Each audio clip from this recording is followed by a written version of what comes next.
अस्सलाम वालेकुम रहमतुल्लाहि वबरकातुहू। दोस्तों कैसे हैं आप सब। उम्मीद करता हूं कि आप सब बहुत अच्छे से होंगे। दोस्तों एक बार फिर मैं कुछ लेटेस्ट अपडेट लेकर हाजिर हुआ हूं जो सऊदी अरब के हवाले से है, और कुछ हमारे व्यूवर्स का कुछ सवाल भी था, और कुछ लोगों ने काफ़ी लोगों ने कमेंट भी किया था।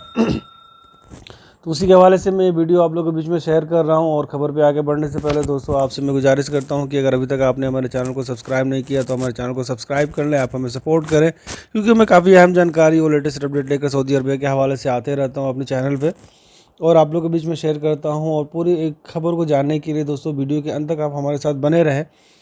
तो दोस्तों मैं आप लोगों को बताना चलूँ कि कुछ ऐसे लोग थे, उन्होंने जो जवाजात से ट्वीट करते हुए एक सवाल पूछा था कि वो कोरोना की वजह से सऊदी अरब नहीं आ पा रहे हैं, टाइम लग रहा है, और काफ़ी प्रॉब्लम का सामना करना पड़ रहा है, जिस वजह से वो सऊदी अरबिया अभी नहीं आ पा रहा है।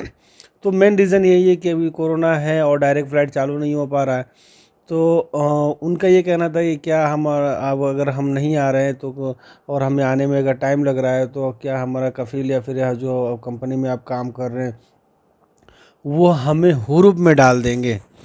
तो जवाजात ने इस चीज़ को क्लियर करते हुए ये बताया है कि जवाजात के जो कानून में ऐसा कोई ये नहीं है कि जो लोग छुट्टी पर गए हैं तो उनका कफ़ील या फिर उनकी कंपनी उनको हुरूप में डाल देगा। ऐसी कानून नहीं है, क्योंकि आप छुट्टी पर गए हैं तो आप अगर छुट्टी पर जाते हैं तो अपने कफ़ील की मर्ज़ी से जाते हैं, आपको छुट्टी दे रहा है तभी आप जा रहे हैं। अगर आप कंपनी में काम कर रहे हैं, आप छुट्टी पर जा रहे हैं, तो कंपनी ने आपको छुट्टी दिया है तो ही आप डाल रहे हैं।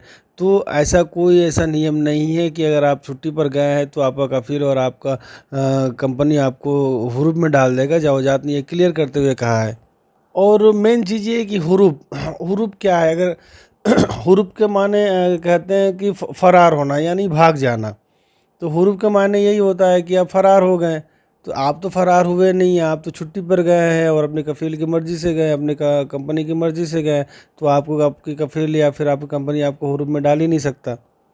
तो जो लोग अभी ये टेंशन ले रहे हैं कि हमारा अभी तक एग्जिट एंट्री वीज़ा जो है एक्सटेंड नहीं हुआ, बढ़ा नहीं, या फिर हमारा अकामा नहीं बढ़ा, और अब वो डर रहे हैं कि कहीं हमारा कंपनी या फिर कहीं हमारा कफ़ील हमको हुरूप में ना डाल दे, तो मैं आपसे गुजारिश करूँगा कि आप ऐसी टेंशन ना लें। आपकी कंपनी या फिर आपकी कफ़ील आपको हुरूप में डाल नहीं सकता, क्योंकि आप उसकी मर्ज़ी से गए हैं। उसने आपको अपनी मर्ज़ी से भेजा है, अपने अफसर अकाउंट से आपको छुट्टी लगाया है, उसका फ़ीस भरा है, तभी आप गए हैं, क्योंकि ना कि आप भाग कर गए हैं। हाँ, ये हो सकता है कि आपको जो टाइम दिया गया है, आपकी जो छुट्टी है, सपोज़ दैट कि अगर आपकी जो छुट्टी 6 महीने का है या फिर 3 महीने का है, आपको टाइम दिया गया है। अब उस टाइम पे अगर आप नहीं आते हैं, उस टाइम के अंदर आप नहीं आते हैं, तब आपकी कंपनी या फिर आपकी कफ़ील जो है आपका इकामा को कैंसिल कर सकता है। और इसलिए कैंसिल करें क्योंकि आप छुट्टी पर गए थे और आपका टाइम भी ख़त्म हो रहा है और आप नहीं आ रहे हैं। तो वो काफ़ी इंतज़ार करने के बाद जब वो देखता है कि नहीं, हमारा जो वर्कर है वो नहीं आ रहा है, तो उस वजह से इस चीज़ को देखते हुए ये आपकी कामा को कफ़ील या फिर वो कंपनी कैंसिल कर देती है। और ये सारी चीज़ें हैं काफ़ी लोगों के साथ हो चुका है, और इससे पहले भी हमने वीडियो बनाई थी, वो सारी जो डिटेल थी इसकी हमने बताया था। और मैं एक बात और आप लोगों को बता दूं कि जैसे आप लोगों को मालूम है कि जो सऊदी जैसे जो काफ़ी ज़ोर शोर से चल रहा है, और मार्केट सेक्टर में जो सऊदी शहरी हैं उनके लिए काफ़ी ज़ोर शोर से जो मिनिस्ट्री ऑफ होम रेस है ये काफ़ी ज़ोर शोर लगाई हुई है कि अब हर जगह पे जो जो वर्कर होंगे, जो सऊदी होंगे, उनको वहाँ पे उनको बैठाया जा रहा है। क्योंकि चाहे वो मार्केट हो, चाहे वो मॉल हो, चाहे वो कोई भी ऐसी चीज़ जगह हो, या फिर बकाला हो यानी कि जो सुपर मार्केट हो, तो यहाँ पे हर जगह सऊदी को बैठाया जा रहा है। और जो अदर काम हैं, जैसे कुछ कैटेगरीज़ हैं, जैसे कि सफाई करने वाले, लोडिंग अनलोडिंग, या फिर और भी तरह के जो काम हैं, वो गैर मुल्कियों के लिए दिया गया है। नहीं तो मार्केट सेक्टर में जितना भी है वहाँ भी सऊदी शहरियों को बैठाया जा रहा है।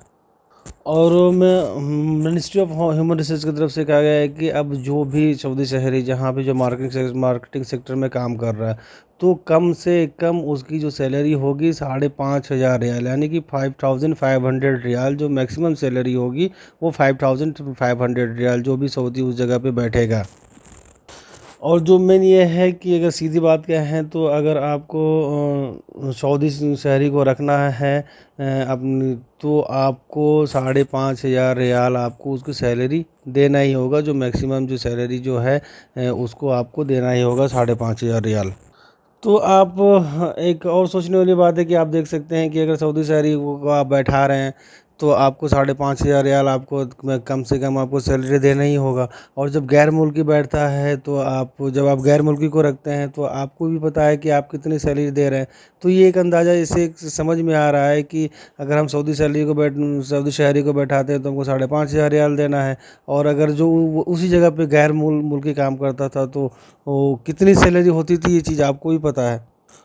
और एक अहम जानकारी बता दो दोस्तों आपको कि जो मदीना पुलिस ने 2 लोगों को गिरफ्तार किया। ये क्या करते थे कि वो पैसे लेकर 800-900 या फिर जो भी पैसे लेकर वो लोगों का जो तवक्कुल उसको इम्यून करते थे, उसको ये गलत काम करते थे, जिसकी वजह से मदीना पुलिस ने उनको गिरफ्तार कर लिया।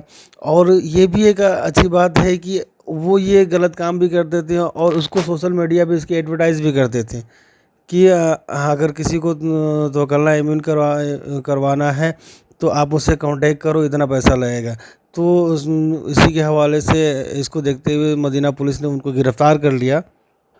तो ये खबर बताने का मेन मकसद मेरा ये है कि बहुत सारे ऐसे लोग भी हमारे जो भाई हैं जो अलग अलग मुल्क से आ रहे हैं यहाँ पे, और उन्होंने ई पोर्टल पे अपना रजिस्ट्रेशन भी कराया। किसी वजह से उनका जो तवक्कुल इम्यूनाइज नहीं हो पा रहा है, इम्यून नहीं हो पा रहा है। तो मेरा मेन मकसद ये खबर बताने की यही था कि कहीं ऐसा ना हो कि उन लोग भी ऐसे लोगों के चक्कर में आ जाए, क्योंकि ऐसे लोगों से बचे रहे, क्योंकि ये इलीगल है। तो और जो इलीगल काम करते हुए पकड़े जाएंगे उनको वो सज़ा के हकदार होंगे। तो जैसे आज ये पकड़े गए हैं क्योंकि ये लोगों से पैसा लेते थे कि आप हमें इतना इतना पैसा दो और मैं आपका तवक्कुल को इम्यूनाइज कर दूंगा। तो और जो हमारे जो भाई जो गैर मुल्की अपने अपने मुल्क से आ रहे हैं, तो ये खबर बनाने का, ये बात बताने का मकसद ये था कि ऐसे लोगों के चक्कर में ना पड़ जाएं। तो मैं यही कहूँगा कि जो लोग यहाँ पे आ रहे हैं, सऊदी अरबिया के अंदर आ रहे हैं, अगर उनका तवक्कुल इम्यूनाइज नहीं हो रहा है और किसी वजह से नहीं हो रहा है तो वो लीगल तरीके से इसको करवाएं, ना कि किसी को उससे पैसे देकर करवाएं। क्योंकि अगर किसी से आप पैसे देकर आप करवाते हैं तो ये फुल्ली इलीगल है। क्योंकि कोई भी पैसा लेकर आपको तवक्कुल को इम्यूनाइज नहीं कर सकता, इम्यून नहीं कर सकता। तो आप ऐसे लोगों से बचे रहें। और एक अहम जानकारी दोस्तों, जो मैं आपको बता दूं कि जिन्होंने कोवैक्सीन लिया था, अब ओमान ने इसको अप्रूव कर दिया है। और जो लोग ओमान के जो वर्कर है जो वहाँ पे जाना चाहते हैं, तो अब उन्हें क्वारंटाइन होने की ज़रूरत नहीं है, क्योंकि ओमान ने कोवैक्सीन को अप्रूव कर लिया है। और दोस्तों मैं अपने अगली खबर की तरफ बढ़ता हूँ, जो आज 28 अक्टूबर 2021 में सऊदी अरब में जो कोरोना के नए केसेस आए हैं 51, और न्यू रिकवर केस हुए हैं 35, क्रिटिकल केस जो बने हुए हैं 59, जिनका इलाज चल रहा है ICU में। 3 लोगों की मौत हुई है। तो ये थी एक अहम जानकारी दोस्तों। और खबर के अंत तक मेरे साथ बने रहने के लिए बहुत बहुत शुक्रिया आपका। और दोस्तों अगर अभी तक आपने हमारे चैनल को सब्सक्राइब नहीं किया तो प्लीज़ आप हमारे चैनल को सब्सक्राइब कर लें। इंशाल्लाह मैं फिर किसी लेटेस्ट अपडेट के साथ किसी अगले वीडियो में आपसे मिलूंगा। तब तक के लिए अस्सलाम वालेकुम।